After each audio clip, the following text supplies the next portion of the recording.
Mirad, vamos a empezar este última hora reset justamente por algo así, para que lo vayamos viendo. Llevamos hablando de esa cortina de humo, o la hemos llamado cortina de humo, juego, llamarlo como queráis, del tema de la muerte de Charlie Kirk. Dando 2 minutitos que prepare la pantalla, que quiero que veáis un vídeo.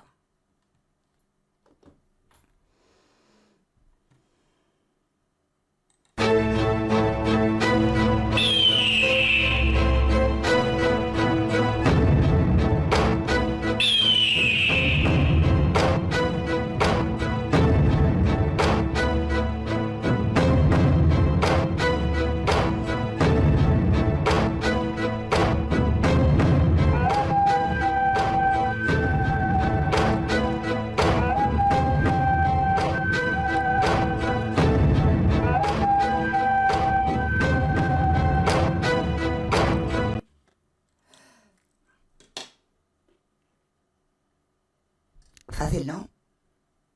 Es lo que llevamos diciendo tiempo, ¿verdad? Cada día lo ponen más fácil. Y es curioso, muy curioso, ¿no?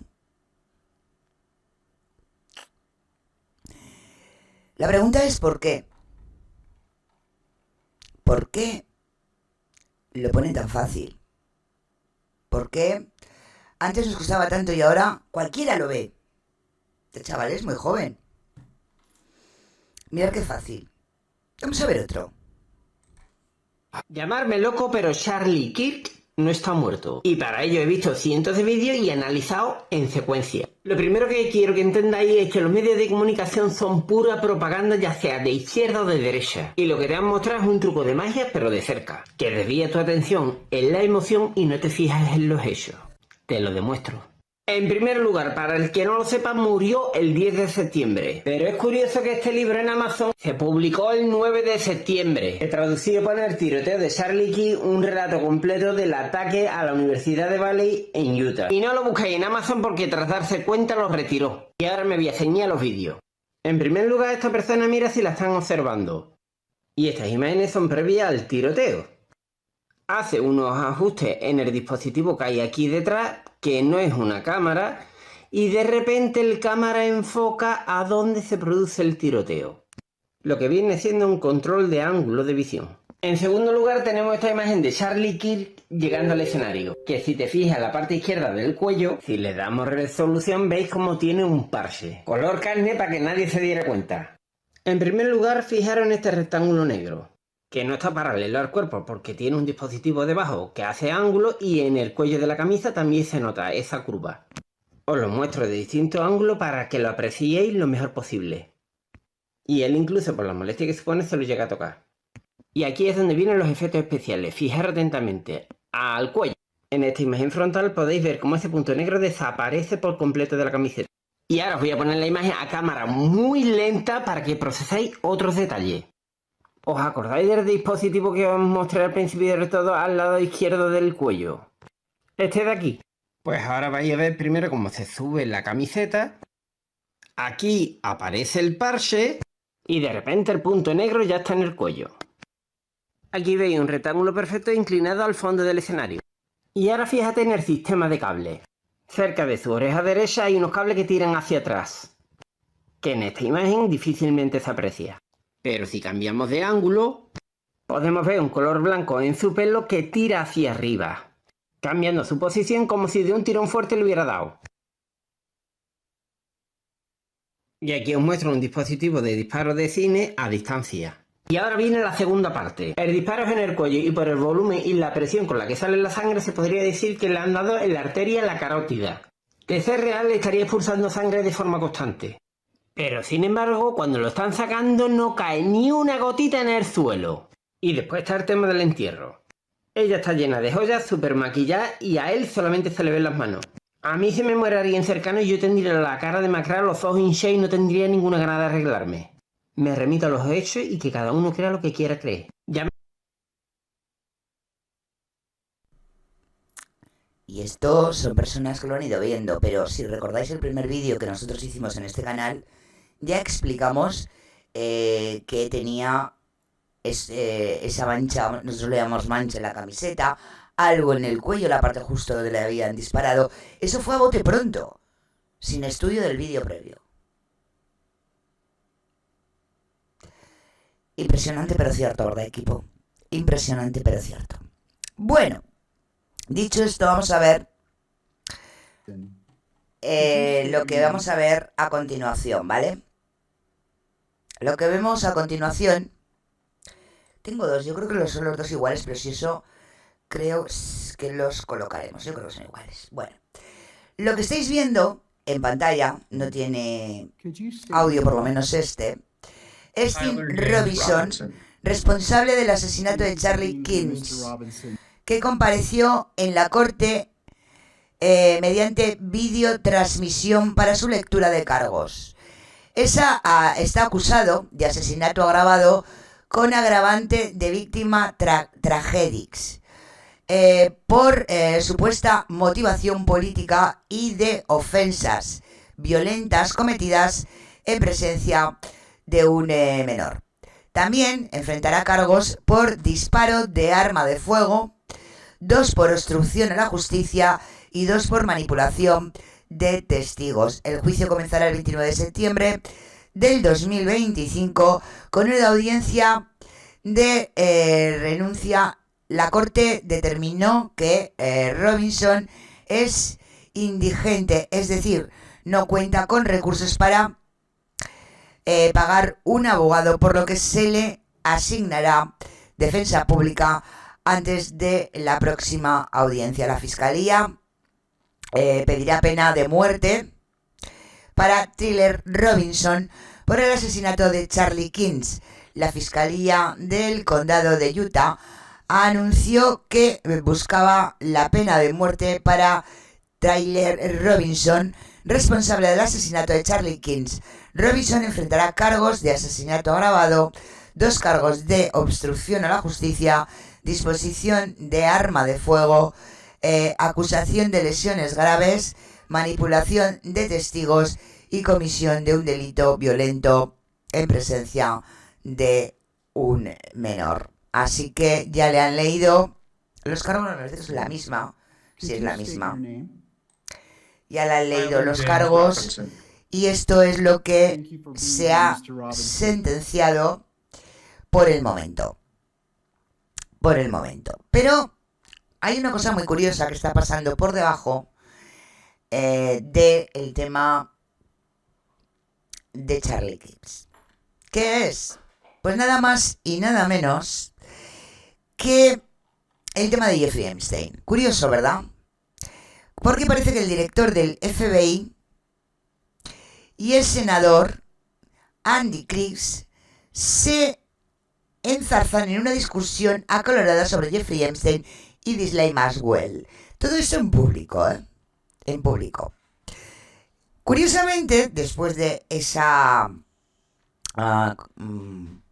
discusión, cuando teníamos encima, o cuando está encima de la mesa, este asesinato, dan la bienvenida en Londres a Donald Trump de esta guisa. De esta guisa. Una foto suya con Epstein proyectada en el castillo de Windsor. Qué cosas, ¿no? Un grupo de activistas proyectó imágenes de Donald Trump junto al fallecido, supuestamente como el señor Kings, delincuente sexual Jeffrey Epstein, así como con el príncipe Andrés. Qué cosas, ¿no? Oye, tenía que ser complicado, difícil, extraño que esto ocurriera, pero como estáis viendo, no. No es nada complicado, difícil. Eso ha ocurrido. Nada más y nada menos que en el castillo de Windsor. Mira, por aquí se están riendo en el chat. Pero es curioso, ¿no? Es curioso. ¿No? ¿Sí o no? ¿Eh?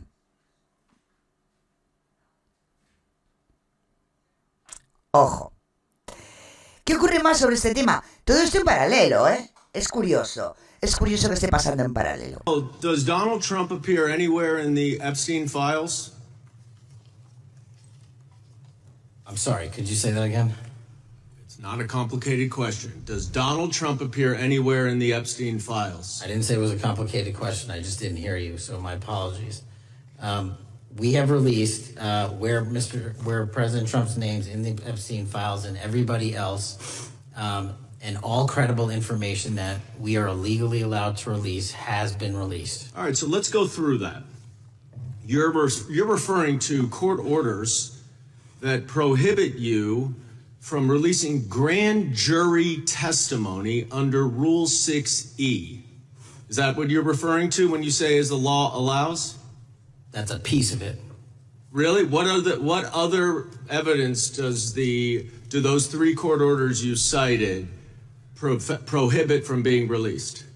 Information that was collected pursuant to those search warrants that were limited Wrong. in fashion. Wrong. That's Okay. not what the court order says, and that's not under 6E. And you're talking, and I said that's 6E, and I said there was others, and I'm answering that there are sealed court order documents. There are protective orders. from They the are court. unsealed as part of discovery given to Ghislaine Maxwell. They are no longer sealed. That's just not true. We can argue about it all you want. Okay, or well, can go you to court. agree that Es there curioso, are... ¿verdad? So your Es testimony curioso, here is that the reason why perdón, you cuando are el director not del FBI releasing all se ha of the demorado videos that mientras you have se acknowledged, there are interrogaba so many, and that durante the la sesión del FBI Comité spent Judicial thousands de of la hours Cámara, of reviewing cuando the se photographs, habla y aparecen los all of archivos the, del then the señor photographs Donald Trump that y you have. Jeffrey You're Epstein. saying that you're not Y releasing dice, those al because there's final, a lo court siente. order requiring them to be sealed? Is that your Que lo testimony? siento, Never lo said that siento. about the videos. On the Si totality le of the podía repetir videos, eso.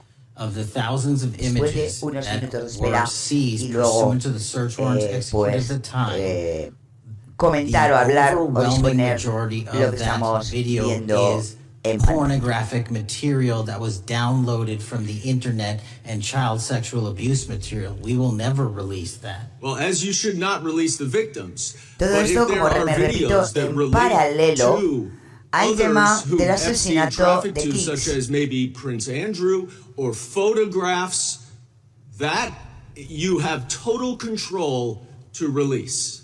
Yes, and if it And exists, so why haven't you released it? why are you supposing that that is a fact when in fact it is false?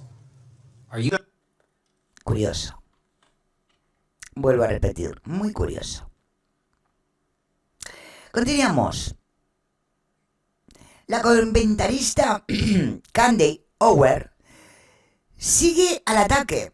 Los mensajes de texto de Taylor Robinson publicados por el gobierno de Estados Unidos están manipulados y son falsos. ¡Wow! Ya nadie cree en las versiones oficiales, dice.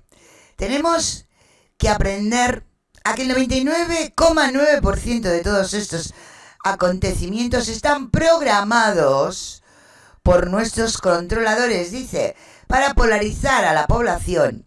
Y ahí tenemos a los patriotas culpando a los de izquierdas y a los de izquierdas bailando sobre la tumba de Charlie.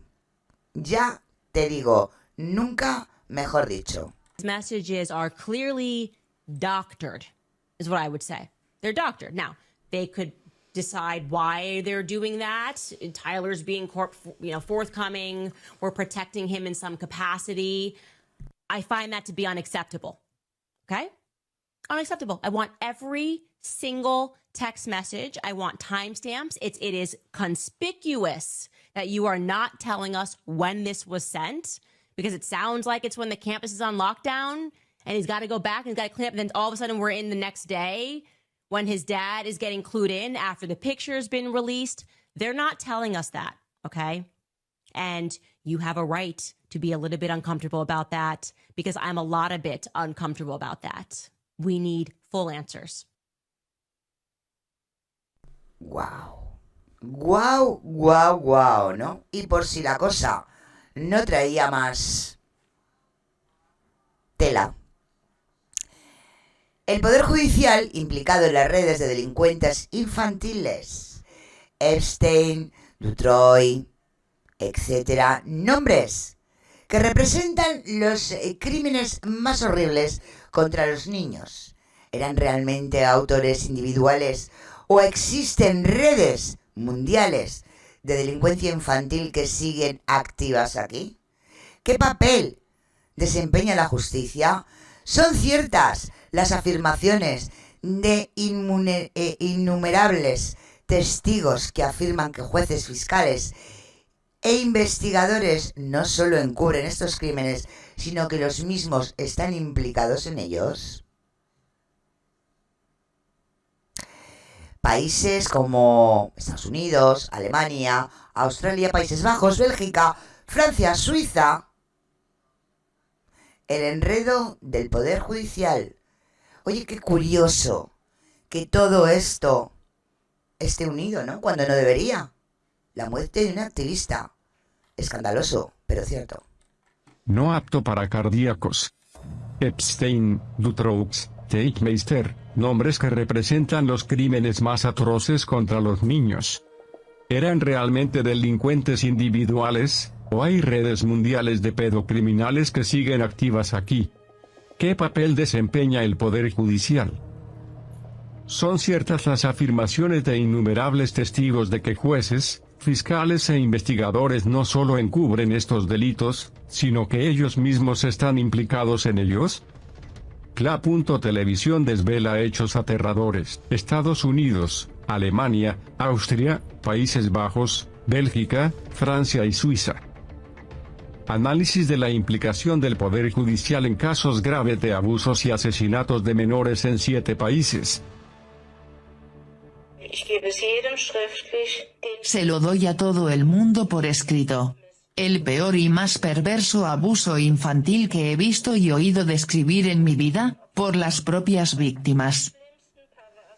Los peores y más perversos infractores fueron los fiscales y los propios jueces. Lo digo en serio. Los autores más pervertidos que he visto en mi vida eran fiscales y jueces. Y nadie toma medidas contra estas personas. Y no tenéis ni idea de lo que pasa cuando, como denunciante, esto se dice en voz alta. Y especialmente con estas víctimas de abuso ritual, niños pequeños y bebés, y los niños a menudo son drogados antes de ser asesinados. Y esa es la cuestión que quiero plantear. Llevo años diciendo que tengo la sospecha fundada de que aquí tenemos delincuencia organizada dentro de la judicatura. Y por eso digo, se lo daré a todos por escrito, que los peores delincuentes están en el sistema judicial. Y si algo me ocurriera, entonces puedes tomar lo que he dicho como una declaración de testigo, como un testimonio jurado. El compromiso de Dorothea Tull y su declaración tuvieron graves consecuencias. Su colega médica, la doctora Grete Lindberg-Diers, publicó una petición de ayuda en la que afirmaba que la pediatra había sido agredida y golpeada y que la habían llevado a un pabellón psiquiátrico. Se le había retirado el permiso de conducir y se había hipotecado su casa, lo que iba a dar lugar a una venta forzosa de la misma. Se presentaron cargos penales contra ella por insultar a la gente en Internet. Según su canal de Telegram, fue condenada a 9 meses de libertad condicional en 2021 con un periodo de prueba de 3 años. La doctora Dorothea Tull se derrumbó en la sala del tribunal. En abril de 2023, ingresó en prisión preventiva por incitación al odio.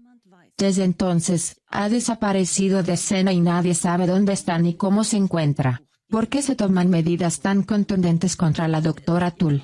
¿Podría estar relacionado con su afirmación de que los peores delincuentes son ellos mismos en el sistema judicial?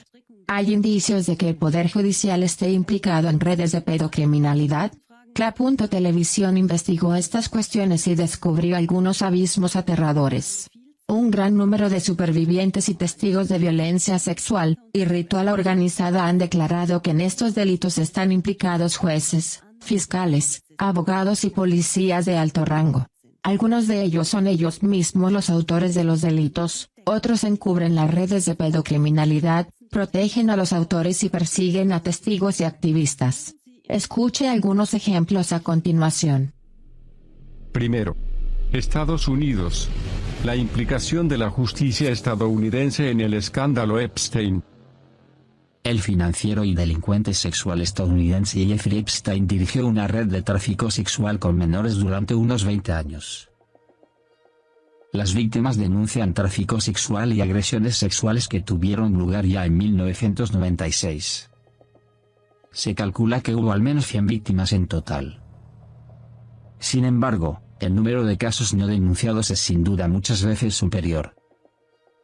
Maria Farmer, una de las víctimas de Epstein, que fue obligada a trabajar en la recepción de una casa de huéspedes donde Epstein residía en aquel momento, observó lo siguiente durante un periodo de un año. Cada día llevaban a Epstein de 5 a 10 niñas, lo que era muy terrible para los niños. Habló de un total de miles de chicas que llegaban a la finca de Epstein. Solo en Florida, ya no se pudo encontrar a 500 chicas con las que Maria Farmer quería ponerse en contacto para que testificaran contra Epstein. No puede entender qué les pasó a todas las chicas. Sospecha firmemente que han perdido la vida. Virginia Roberts Giffre, otra de las víctimas de Epstein que estuvo retenida por él durante años, declaró: He visto a cientos de chicas pasar por la puerta giratoria de Jeffrey. Virginia Roberts Giffre estaba ahí en directo cuando a Epstein le fueron entregados trillizas de 12 años por el modelo Scott Brunel de Francia. Las chicas fueron obligadas a realizar actos sexuales desviados con Epstein. Sin embargo, Epstein no solo abusaba y violaba él mismo a las chicas, sino que las ponía a disposición de famosos para mantener relaciones sexuales. Las chicas viajaron por todo el mundo para asistir al acto. Varias víctimas de Epstein mencionaron nombres de personas que habían abusado sexualmente de ellas cuando eran menores. Además de Epstein, Virginia Roberts Giffre acusó a las siguientes personas de abusar de ella: el príncipe Andrés, el abogado estrella Alan Dershowitz, el gestor de fondos de cobertura Glenn Dubin, el político Bill Richardson, el modelo Scott francés Jean-Luc Brunel, el científico de ella Marvin Minsky y el multimillonario hotelero Tom Pritzker. Maria Farmer denunció que tanto Donald Trump como Bill y Hillary Clinton eran co-conspiradores de Jeffrey Epstein. Los veía a todos entrar y salir de Epstein y sabía que formaban parte del todo, dice Farmer. Epstein cultivó buenas relaciones con el poder judicial. Varios demandantes contra Epstein declararon que el conocido abogado estrella estadounidense Alan M. Dershowitz, quien defendió a Epstein en varias ocasiones, era uno de los autores. Maria Farmer calificó literalmente a Dershowitz de co-conspirador. Virginia Roberts Giffre, la principal demandante en el caso Epstein, demandó al abogado en 2019 por abuso sexual y difamación. Dershowitz presentó entonces una contrademanda por difamación e imposición intencionada de angustia emocional. A día de hoy, niega con vehemencia haber tenido contacto sexual con menores. La acusación de que el abogado había abusado de Virginia Roberts Giffre cuando era menor fue incluso eliminada de los expedientes por un juez. Dershowitz quedó impune, aunque varias mujeres le habían incriminado. Declararon haber sufrido abusos sexuales o haber sido violadas por él cuando eran menores. Él también había colaborado activamente con varios demandantes en la búsqueda de información desacreditadora y en su transmisión al investigador principal. Afirmó, por ejemplo, que Virginia Roberts Giffre era una conocida prostituta y mentirosa. Precisamente ella, que según sus propias declaraciones había sido obligada a prostituirse por Epstein y Dershowitz cuando era menor de edad. La presión mediática y judicial sobre Virginia Roberts Giffre hizo que finalmente cediera y retirara la acusación contra Dershowitz. Epstein fue representado por Alan Dershowitz en el proceso judicial por segunda vez en 2019. Epstein ya había sido acusado en 2008 de violar a menores y obligarlas a prostituirse, delito por el que normalmente habría tenido que cumplir cadena perpetua. En su lugar, Yael Lefkowitz, otro abogado estrella muy bien pagado del equipo de 7 abogados de Dershowitz en aquel momento, negoció un acuerdo extrajudicial con el fiscal federal de Florida, Alexander Acosta. Como resultado de este acuerdo, Epstein recibió una pena de prisión completamente inapropiada de 18 meses en lugar de cadena perpetua. Solo tuvo que cumplir 13 meses de esa condena. Estaba alojado en el ala privada de la prisión y tenía hasta 12 horas libres al día para ir a su despacho. El fiscal Acosta y el equipo de abogados dirigido por Lefkowitz y Dershowitz son, por tanto, responsables de que Epstein solo tuviera que cumplir 13 meses en lugar de cadena perpetua tras su juicio en 2008. Solo así pudo Epstein seguir dirigiendo la red de violadores de menores hasta 2019. Además, Epstein se libró de una demanda federal en 2008 gracias a este acuerdo, que a su vez le salvó de nuevas investigaciones.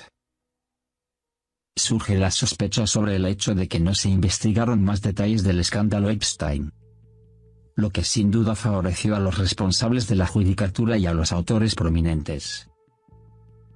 El fiscal Acosta fue ascendido más tarde a secretario de Trabajo con Trump. Fue una recompensa por su cooperación para proteger a los autores y mantener oculto el verdadero alcance del escándalo. La periodista Yulika Brown, del diario estadounidense Miami Herald, se enteró por los agentes de policía de que no se les permitió investigar debidamente a Epstein por instrucciones de las autoridades superiores. Inspeccionó archivos judiciales y finalmente publicó una serie sobre los crímenes de Epstein en noviembre de 2018. Fue la única que dio a conocer todo el alcance de las acusaciones. Realmente no había nadie siguiendo todo el asunto, dijo la periodista. Incluso el FBI, una de las agencias de aplicación de la ley más altas de Estados Unidos, no procesó a Epstein, aunque, según la víctima de Epstein, Maria Farmer, estaba bien informado sobre la red de tráfico sexual con menores.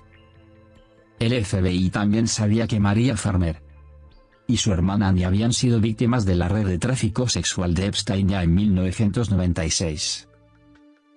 Según Maria Farmer, el FBI sabía exactamente quién estaba implicado en el caso, y que Epstein dirigía una trama de chantaje con material de pornografía infantil.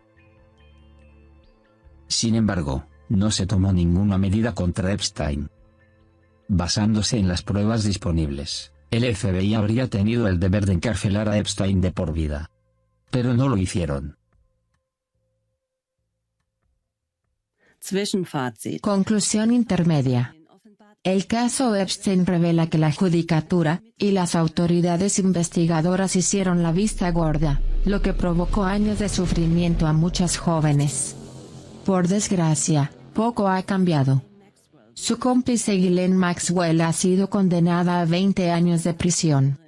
Sin embargo, la jueza Alison Nason no admitió en este juicio ninguna prueba que contuviera los nombres de otros posibles cómplices, encubridores o beneficiarios. Los registros de vuelo de Lolita Express, que llevó a las celebridades a la isla de Epstein, o el libro negro de Maxwell tuvieron que presentarse ante el tribunal con las páginas en gran parte tachadas. A excepción de Maxwell, todos los demás delincuentes destacados siguen en libertad. Segunda, Alemania. Pantano Sajón, ¿ocultó la justicia los crímenes y el grupo de autores? Pantano Sajón es el nombre dado a un asunto que rodea la implicación de altas personalidades de Sajonia en la prostitución forzada de menores. Como testigo, Mandy Kopp, que en aquel momento era menor de edad, formuló graves acusaciones contra estas personas de alto rango. En 1989, problemas familiares la llevaron al burdel para menores Jasmine de Leipzig. Allí, ella y otras niñas sufrieron graves abusos físicos, violaciones y torturas durante años. En 1993, los sucesos del burdel Jasmine se conocieron como el asunto Pantano Sajón y el burdel fue asaltado. En un interrogatorio policial, Mandy Kopp identificó a varios de sus verdugos. Entre ellos figuran renombrados jueces, abogados, policías y agentes de la propiedad de Leipzig. Según Mandy, el juez que presidió el juicio era también uno de los violadores. El juez condenó al explotador del burdel a una pena indulgente de 4 años y 2 meses de prisión. El propietario del burdel declaró posteriormente que solo se le castigó con indulgencia porque no reveló los nombres de los autores de los delitos en su burdel para menores. Esta es una prueba más del enredo del sistema judicial con los delincuentes pedófilos. Mandy Kopp y sus compañeras de infortunio fueron interrogados 2 veces más antes de 2009, y de nuevo identificaron en fotografías a 2 abogados de alto rango como violadores. Pero ni la Fiscalía de Dresde ni el Comité de Investigación sajón respondieron. En su lugar, publican el nombre de la víctima y su lugar de residencia. Mandy Kopp fue acusada entonces de difamación por los autores identificados. Temiendo por su vida y otras demandas, no reveló todo lo que sabía. En noviembre de 2012, el juicio se aplazó después de que Mandy sufriera una crisis nerviosa el 4º día del juicio tras 7 horas de negociaciones. Poco después, el 28 de enero de 2013, prescribieron los actos crueles. Sin embargo, esta prescripción podría haberse evitado, porque Mandy Kopp no estaba sola en su declaración. La Oficina de Protección de la Constitución de Sajonia también había investigado el entorno de los puntos rojos, y había entregado material explosivo al ministro de Interior sajón, Thomas de Maizière, en 2005. Según el informe, los jueces y fiscales de Leipzig eran sospechosos de estar confabulados con delincuentes, y de estar implicados ellos mismos en abusos a menores. Los nombres de los autores eran conocidos por la Oficina de Protección de la Constitución. La Oficina de Protección de la Constitución también denunció que el entorno de los puntos rojos chantajeó a la Fiscalía con este material incriminatorio. A cambio, los agentes en cuestión habían advertido de redadas, obstruido investigaciones e influido en juicios. Sin embargo, de Maizière, como máxima autoridad, no informó ni al Parlamento ni a las autoridades responsables de la investigación penal. Por ello, posteriormente fue acusado de obstrucción a la justicia en el ejercicio de sus funciones. Sin embargo, más tarde se abandonaron las investigaciones, y el pantano sajón fue tachado de palabrería y teoría de la conspiración. Se negó la existencia de una red delictiva. Los 2 principales investigadores de la policía, y de la Oficina de Protección de la Constitución fueron agredidos. El investigador jefe del Departamento de Investigación Criminal en el ámbito de la delincuencia organizada, Georg Welling, fue suspendido directamente por el ministro del Interior por motivos dudosos. Simone Skroch, anteriormente llamada ENNEC, jefa entonces de la Oficina de Protección de la Constitución, que ya había desarticulado una red de pederastas en un trabajo anterior como fiscal, también fue sometida a años de procedimientos disciplinarios y de investigación. Ambos fueron acusados pero absueltos de los cargos principales tras un largo juicio. Thomas de Maizière, por su parte, ascendió a diversos cargos como ministro federal a lo largo de su carrera. Ya vimos lo mismo en el caso Epstein, cuando Alexander Acosta, el fiscal que protegió a los culpables, fue ascendido por Trump a secretario de Trabajo. Se trata de otro ejemplo de la pauta seguida por el Poder Judicial, que actúa con vehemencia contra los denunciantes mientras los verdaderos delincuentes quedan impunes y se fomenta el encubrimiento. Tercera. ¿Protegió la justicia austríaca al actor pederasta Florian Teichmeister?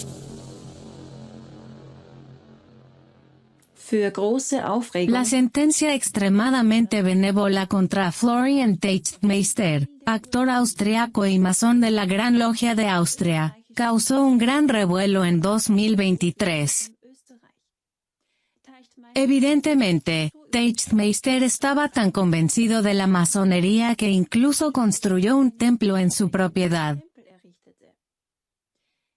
Fue juzgado porque se encontró en su poder una gran cantidad de drogas, y había reunido 76.000 archivos de pornografía infantil. Muchas de ellas fueron editadas por él, anotadas o recopiladas en collages. En sus comentarios, describió las peores fantasías de violencia que imaginaba infligir a los niños. Desde la flagelación, la tortura y la espantosa violación hasta la muerte. Sus fantasías no tenían límites. La fiscalía clasificó a Teichtmeister con el segundo nivel más alto, 9/10, en una escala de peligrosidad. A pesar del alto riesgo que suponía, y a pesar de que se perjudicó a niños en miles y miles de casos, y de que Teichtmeister fue cómplice como consumidor, solo fue condenado a una pena de prisión suspendida de 2 años con la condición de que se sometiera a terapia. Así que no tiene que ir a la cárcel ni un solo día por sus delitos. No solo la sentencia, totalmente inapropiada, sino también el comportamiento de los implicados en el juicio plantean grandes interrogantes. No se investigó para quién había comentado Teichtmeister los archivos, ni si formaba parte de una red. Según los observadores del juicio, no hubo preguntas críticas a los acusados ni interrogatorio de testigos por parte de la fiscalía o el juez. ¿Tenían miedo de que otras personalidades se vieran expuestas? Nunca se investigó si realmente había hecho realidad sus fantasías violentas.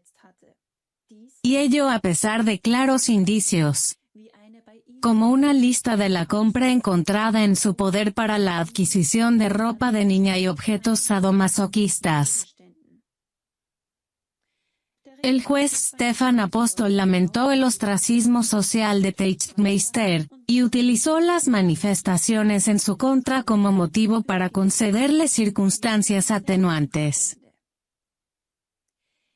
La fiscal Julia Kalmar, más bien pasiva, ocultó detalles importantes hasta la conclusión de la vista de las pruebas.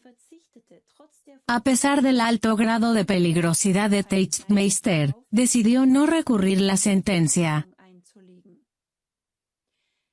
El perito invitado, el profesor Dr. Peter Hoffman, también se pronunció enérgicamente a favor del acusado y restó importancia al peligro que representaba. Hoffman ya había llamado la atención en anteriores juicios por abusos al elaborar extraños informes periciales a favor de los acusados y restar importancia a los delitos. En una ocasión dijo lo siguiente: la mitad de los niños afectados pueden soportar bien los abusos pederastas. Los clasifican en su biografía y no desarrollan un trastorno de estrés postraumático. ¿Fue una coincidencia que le eligieran como perito para este juicio? Conclusión intermedia. El veredicto y el extraño comportamiento del perito, el juez y el fiscal plantean interrogantes. ¿Se tocó suavemente a Teichtmeister para que no descubriera otros cómplices? ¿Le salvaron de la cárcel sus conexiones masónicas?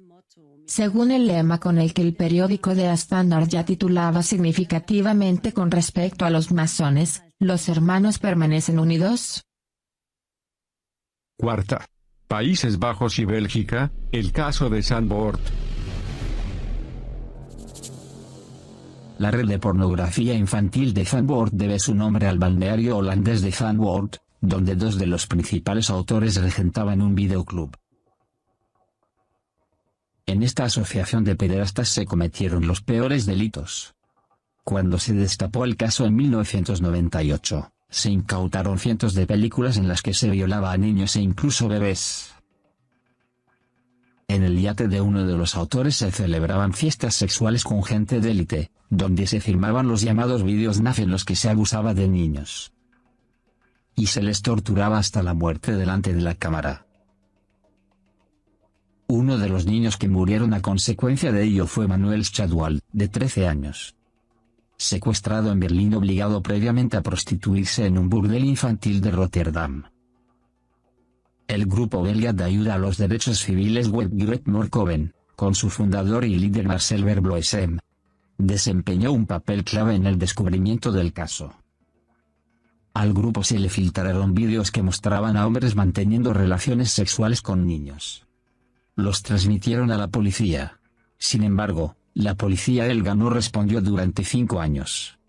El ministro de Justicia anunció en 1997 que no existía ninguna red de pedofilia.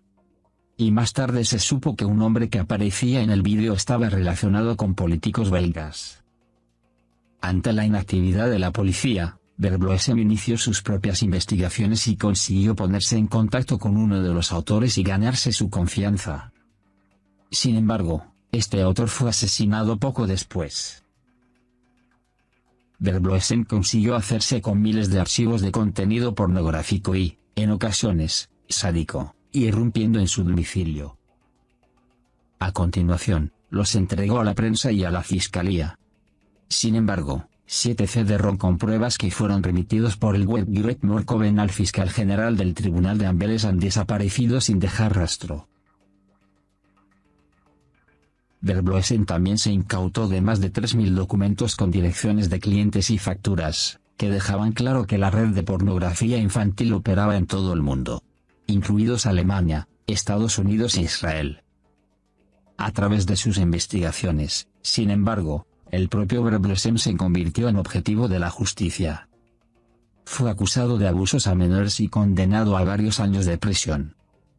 Tras pasar 2 años en prisiones belgas, fue liberado en 2010 en las siguientes condiciones. Primera, se le prohibió contactar con la prensa y seguir ocupándose de casos pedocriminales. Segunda, no se le permitió participar en las actividades de las organizaciones que luchan contra el maltrato infantil ni ponerse en contacto con sus amigos de Gret Morkoven, que le habían visitado fielmente en la cárcel todas las semanas durante su estancia en prisión. ¿No es asombroso que el Poder Judicial imponga tales condiciones? ¿Se estaba intentando silenciar a un desagradable denunciante? ¿Estaba el Poder Judicial vinculado a los autores cuando intentaba impedir que se resolvieran estos casos? Pero los medios de comunicación también hicieron todo lo posible por destruir la reputación de Verbloesem y presentarlo como un pederasta. Francia. Los activistas Jeanette Seeman y Sten Mailloud informan sobre la implicación de la justicia francesa en casos de abusos y asesinatos organizados de niños. La activista alemana Jeanette Seeman ya había hecho campaña en Alemania contra la desaparición de numerosos niños en redes pedocriminales. Para ello creó, por ejemplo, 2 mensajes de vídeo, uno al entonces Papa Benedicto XVI y un segundo a la ex canciller alemana Angela Merkel. Más tarde unió fuerzas con Sten Mailloud, un activista francés y ex gendarme. Como equipo, investigaron específicamente casos de abusos organizados a menores en los que estaba implicada la justicia francesa. Sten Mailloud calificó los procedimientos y medidas judiciales que había investigado no solo de ilegales, sino de criminales. Estas sentencias no se dictaron en nombre del pueblo, sino en nombre de un poder oculto criminal, dijo Mailloud. Él y Jeanette Seeman investigaron una serie de casos en Francia en los que miembros de la judicatura, como policías, abogados, jueces y fiscales, habían colaborado con psiquiatras seleccionados. El patrón era siempre el mismo. En cuanto se denuncian los abusos sexuales a niños por parte de sus madres, el sistema judicial entra en acción. Pero no como se debería esperar para proteger a los niños maltratados, y llevar a los autores ante la justicia. No, al contrario, las madres y sus hijos maltratados fueron sometidos al terror policial y judicial. Los familiares protectores fueron sometidos a procedimientos ilegales, encarcelados e internados en pabellones psiquiátricos. En muchos casos, las madres no podían hacer nada para proteger a sus hijos de los violadores. En varios casos incluso se les privó de la custodia. Durante años han tenido que soportar impotentes ver a sus hijos al cuidado de sus verdugos. En las entrevistas que Sten Mailloud realizó a las madres afectadas, estas mencionan específicamente los nombres y el comportamiento ilegal de los miembros de la judicatura implicados en los casos. Según los testigos, también se trata de delitos gravísimos, como filmar el asesinato de niños para hacer videos snuff. Los testigos también informan de reuniones más grandes en las que varias personas abusaron de los niños o los violaron. También hay declaraciones de testigos de que se produjeron abusos a menores por parte de un expresidente francés y varios ministros. El compromiso de Mailloud y Seaman hizo que estos dos activistas fueran también objetivo de la justicia y la policía. Fueron perseguidos por la policía, detenidos temporalmente sobre la base de acusaciones ilegales y sometidos a métodos de interrogatorio inhumanos. Fueron denunciados en los medios de comunicación y finalmente incluso huyeron a Venezuela. Sten Mailloud fue localizado allí por la Interpol y trasladado a Francia, donde tuvo que cumplir una pena de prisión. Entre otras cosas, se le acusó de secuestro de menores. El caso es que Sten Mailloud ayudó a una madre a la que se había privado de la custodia a poner al niño a salvo porque estaba siendo maltratado entre otras cosas por su propio padre. El fiscal responsable del encarcelamiento de Mailloud fue, según los testigos, uno de los autores de los abusos. Conclusión intermedia. Las investigaciones de Seaman y Mailloud muestran también que los responsables de la justicia protegen a los autores y atacan abiertamente a las víctimas, a los familiares de las víctimas y a los propios activistas. Sexto. Bélgica, el caso Marc Dutroux y el papel de la justicia belga. El caso de Marc Dutroux es probablemente el caso más publicitado de secuestro, abuso infantil, tortura, incesto e infanticidio en Europa. Dutroux fue juzgado 2 veces. En 1989 fue condenado a 13,5 años de prisión por 5 delitos de abusos sexuales. Pero no tuvo que cumplir ni un tercio de la condena. Cuando fue detenido de nuevo en 1996, se le acusó de secuestrar a 6 niñas cuando eran niñas y adolescentes, abusar sexualmente de ellas y encerrarlas como animales en el calabozo del sótano de una de sus casas. 4 de ellas murieron en agonizante cautiverio. La gran controversia en el caso Dutroux fue la cuestión de si se trataba de un pervertido delincuente solitario o si también era subcontratista de una red mucho más amplia de hombres poderosos. ¿Qué indicios y pruebas había de que Dutroux actuaba en nombre de una red? Primera, su propia declaración. En 2002, Dutroux declaró en una entrevista en prisión que, efectivamente, existía una red con muchas ramificaciones delictivas. Las chicas no estaban solo para él, sino también para los demás. Segunda, su situación financiera. Dutroux, beneficiario de prestaciones sociales en paro, era propietario de 5 casas, compraba acciones con regularidad y tenía varias cuentas bancarias en las que se depositaron grandes sumas de dinero en efectivo en el mismo momento en que las niñas fueron secuestradas. Si Dutroux solo hubiera abusado él mismo de los niños, no habría ganado dinero con ello. Tercera. Declaraciones de testigos. La superviviente Regina Louf también denunció que Marc Dutroux no actuó como autor individual, sino que el empresario bruselense Michel Nioul, coacusado, organizó fiestas sexuales infantiles con los niños conseguidos por Dutroux. Michel Nioul encargaba a Marc Dutroux niños de entre 12 y 14 años para fiestas pedófilas, denunció. El propio Dutroux también declaró que Nioul gozaba de protección desde lo más alto. El hombre tenía contactos con la jet set de Bruselas, incluidos muchos clientes de fiestas sadomaso relevantes. Cuarta investigación del juez de instrucción Jean-Marc Connerote. Siguió rastros que apuntaban a una red. Creó un número de teléfono en el que los ciudadanos podían facilitar información sobre el caso Dutroux de forma anónima. Una avalancha de información se abatió sobre los investigadores. Entre ellas, las declaraciones de varias jóvenes que registraron cosas increíbles. Sabían de fiestas sexuales a principios de los 80 en los mejores círculos donde se torturaba y mataba a niños. Nioul y Dutroux también han sido vistos. Incluso el rey belga Alberto II fue mencionado como visitante de tan horribles fiestas. Conclusión intermedia. Habría sido absolutamente obvio seguir los numerosos rastros que apuntan a una red. Sin embargo, si se observan las actuaciones de las autoridades judiciales y de seguridad, uno se da cuenta de que se hizo todo lo posible para impedir que se investigara una red con el fin de poder presentar a Dutroux como un delincuente solitario. La policía no siguió varias pistas, como las declaraciones de testigos o las cintas de vídeo incautadas en casa de Dutroux y que no fueron analizadas. Otras pruebas fueron robadas o simplemente desaparecieron. El inicio del juicio se retrasó enormemente. Tuvieron que pasar 7 años y medio antes de que Dutroux y 3 coacusados fueran juzgados.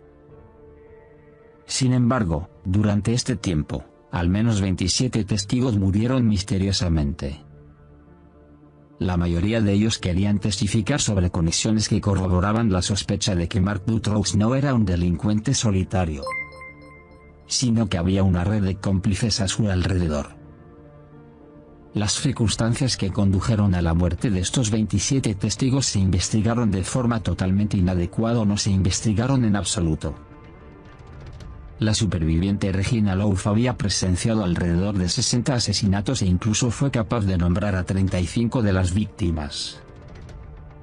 También pudo nombrar a los autores, los delitos y las escenas del crimen. Tras un examen psicológico, los expertos declararon que había sufrido abusos sexuales masivos en su infancia. Sin embargo, no se siguieron sus pistas y la fiscalía belga calificó sus testimonios de increíbles y afirmó que eran puramente imaginarios. A continuación, el fiscal archivó el expediente de sus declaraciones como testigo. El juez instructor Jean-Marc Connerotte, que investigó los rastros que apuntaban a una red, fue apartado del caso. Era parcial porque había participado en un acto benéfico en favor de 2 de las chicas asesinadas. Esta endeble justificación provocó una tormenta de protestas entre la población belga. Sin embargo, el sistema judicial no se dejó impresionar. El juez de instrucción que sucedió a Connerotte, Jacques Langlois, fue una de las figuras clave que suprimieron la tesis de la red.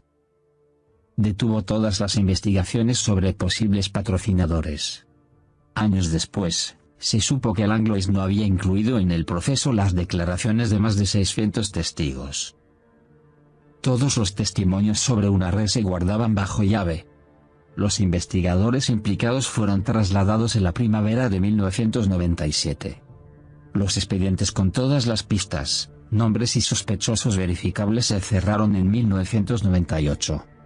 El ministro de Justicia, Marc Verhulgen, y el fiscal Michel Boulet informaron posteriormente de que habían solicitado en repetidas ocasiones nuevas investigaciones, pero sin éxito, ya que Langlois las había bloqueado. Junto a Langlois, el ministro de Justicia Melchior Guatelet también desempeña un papel decisivo. Guatelet, que según las víctimas fue el mismo organizador y participante en fiestas sexuales con niños, indultó sorprendentemente a Dutroux tras cumplir menos de un tercio de su primera condena. Por tanto, es en parte responsable de que Dutroux pudiera secuestrar, violar y matar a varias jóvenes tras su puesta en libertad. Sin embargo, la desastrosamente equivocada decisión de indultar a Dutroux no tuvo consecuencias negativas para la carrera de Guatelet, sino todo lo contrario. Fue juez del Tribunal de Justicia de las Comunidades Europeas de 1995 a 2003, y fiscal europeo jefe de 2012 a 2018. Conclusión, es evidente que importantes fuerzas del Poder Judicial, y de las autoridades encargadas de la investigación han hecho todo lo posible para que el caso Dutroux no se resuelva realmente, lo que sugiere que ellos mismos formaban parte de estas redes o que al menos fueron presionados por ellas. La implicación del Poder Judicial se sustenta en el testimonio de la superviviente Regina Louf. Más tarde reconoció a los participantes de las fiestas sexuales pedófilas en las fotos de los periódicos y en la televisión, donde tuvo que servir voluntariamente a sus clientes. Según sus declaraciones, todos ellos eran conocidos por ser miembros muy honorables de la sociedad, incluidos políticos, directivos, industriales e incluso abogados y funcionarios judiciales. En una de los magistrados instructoras que testificó en televisión sobre el caso Dutroux llegó a reconocer a uno de los cómplices en el asesinato ritual de uno de los bebés que había dado a luz durante su cautiverio. Tras esta declaración incriminatoria de Regina Love, fue declarada demente y el proceso contra Michelle Newell se archivó por completo. Lo hizo el propio juez instructor que, según ella, fue uno de los asesinos de su bebé. Séptimo. Suiza. El caso Natalie y la implicación de miembros de la judicatura suiza en abusos a menores. Trata de seres humanos y sacrificios satánicos. El caso Natalie ha sido tema de debate en los medios de comunicación suizos durante varios años. Blick.ch, por ejemplo, informó en 2020 sobre el abuso sexual y satánico ritual de la entonces niña de 8 años por su propio padre. La propia niña también denunció que su padre la había puesto a disposición de otros agresores. También había observado abusos y crueles torturas a otros niños y adultos. Había sido testigo del tráfico de personas, órganos y adrenocromo y había presenciado sacrificios satánicos. Esto ocurría en lugares rituales y en sistemas de túneles subterráneos ocultos, entre otros lugares.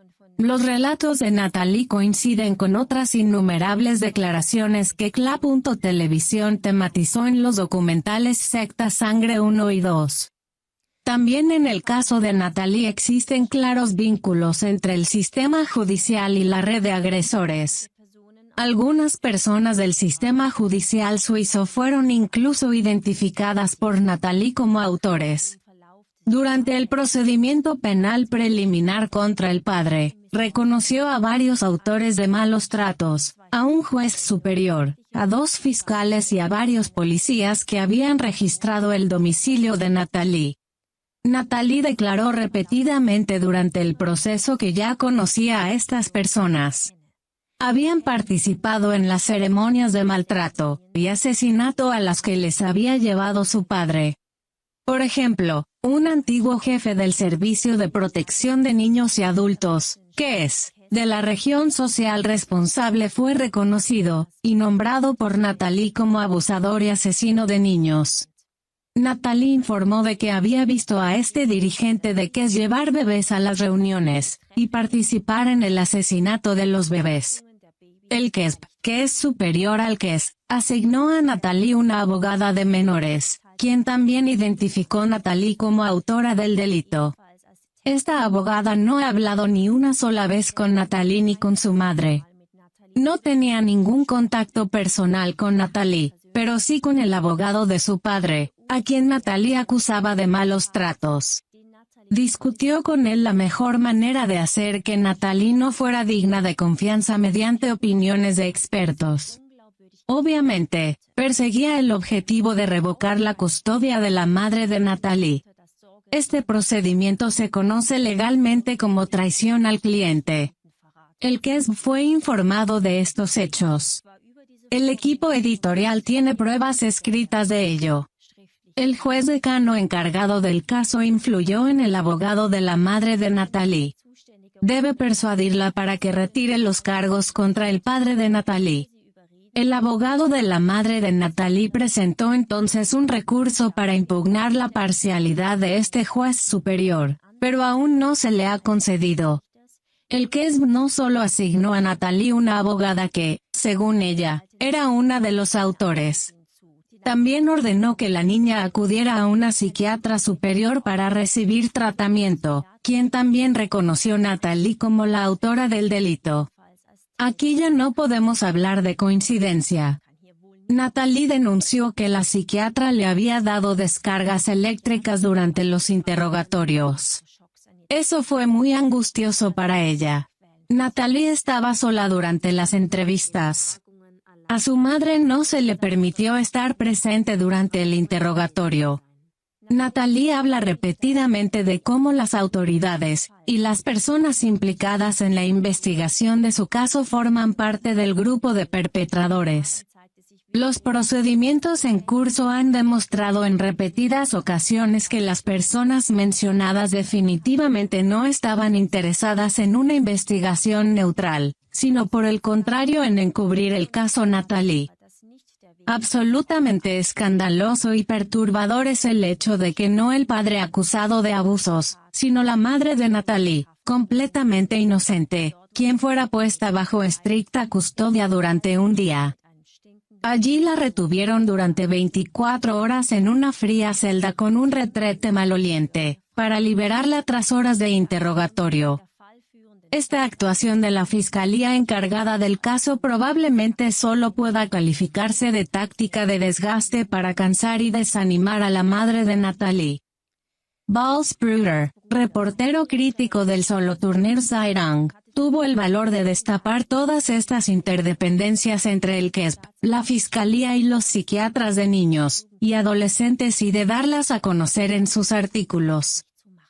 Este reportero jefe del periódico de Solothurn, que había escrito sobre el caso de Natalie, fue encontrado muerto en un charco de sangre después de que se publicaran sus críticos informes periodísticos. Nunca se revelaron las circunstancias que rodearon la misteriosa muerte de este periodista de 53 años.